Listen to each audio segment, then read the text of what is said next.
Alright, so let's talk about the wave nature of matter. So since light can exhibit both wave-like and particle-like properties, could the same be true for matter, for particles, for things like you and me? A scientist named Louis Debroglie, and again I'm probably butchering that name, but he believed and discovered that electrons in motion have quantized energy and therefore behave like waves. And because they behave like waves, they actually have a wavelength that is associated with that motion. And so what we're essentially saying is, if you remember from way back in the very second video, maybe first video, I forget exactly which one, for this chapter, we said how particles, if you shoot them at a double slit, they just go through the two slits.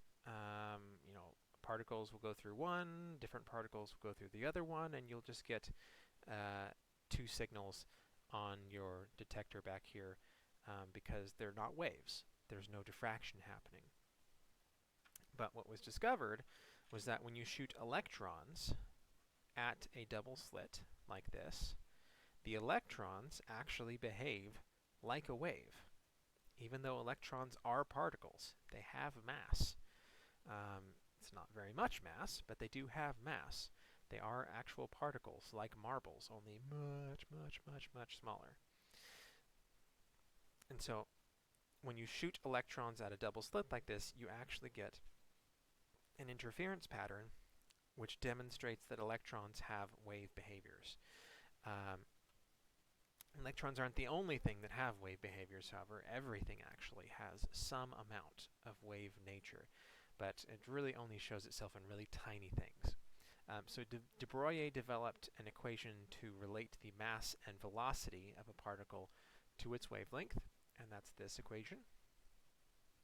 So it tells us that the de Broglie wavelength, which is this, is equal to Planck's constant divided by the mass in kilograms times the velocity in meters per second. And the units there are important, because if the units are not correct, you're going to end up with an incorrect value, because you need the kilogram and meters per second to cancel out with units inside of joules that are in Planck's constant.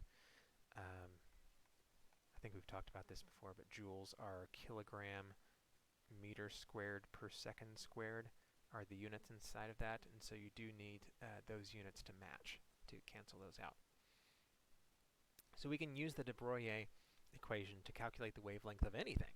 As long as we know its mass and its velocity, we can calculate its wavelength.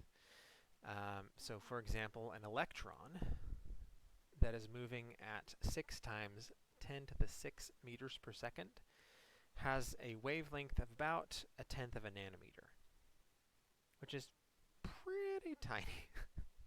Like, that's really, really small. But it is definitely significant when you're talking about electrons, which themselves are incredibly tiny. Like, that's on the order of the size of atoms, that wavelength. And so that is definitely something that needs to be taken into account if you're working with electrons like that. A baseball, on the other hand, because it is so much bigger than an electron, is not going to have a significant wave nature.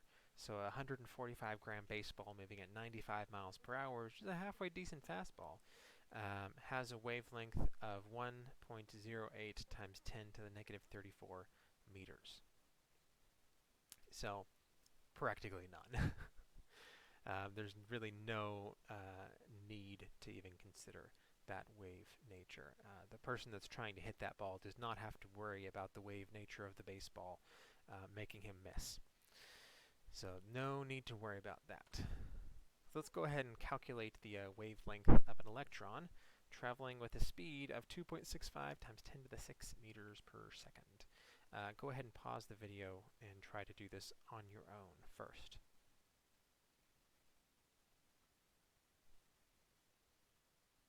Alright, so we're trying to find the wavelength. We know this.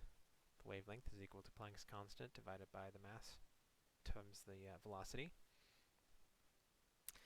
So So, let's see, we will need the mass of an electron, and I guess the speed is already in the correct unit. So really all we need is the mass of the electron. So we have a wavelength divided by 6.626 times 10 to the negative 34 joules seconds divided by the mass of an electron, which if I look that up real quick, the mass of an electron in kilograms is 9.109 times 10 to the negative 31 kilograms times the velocity, which is 2.65 times 10 to the 6 meters per second.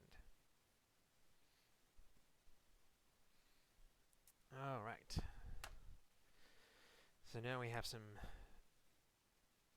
really big and small numbers to put in here. So we have 6.626 times 10 to the negative 34 divided by 9.109 times 10 to the negative 31. And that is also divided by 2.65 times 10 to the 6.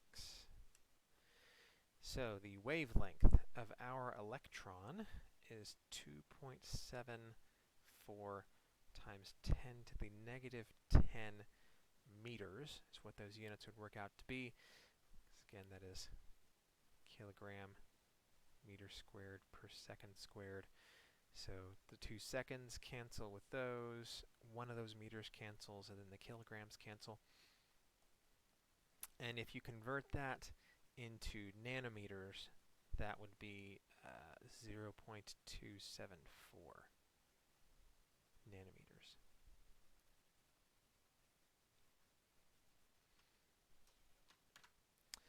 Which was, if memory serves right, that's about the width of 2 atoms, like 2 moderately sized atoms. If I remember correctly, atoms are on the order of angstroms, which are 10 to the negative 10 meters. All right. So, at the classical level, light behaves like a wave. Matter behaves like a particle.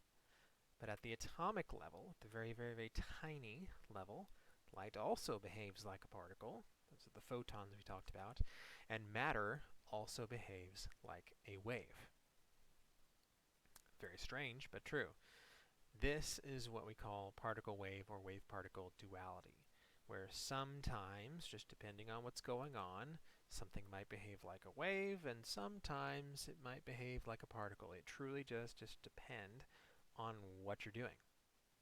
What kind of interaction is taking place? Is someone trying to detect the electron, or is it just flying through space? Is it impacting a surface? It depends on what's happening, on how it behaves. That is particle-wave duality, how something can be both a particle and a wave. It just depends. It depends on the situation. All right, I think we'll call it here for this video. We'll pick up next time with a really weird story about how truly strange quantum mechanics is.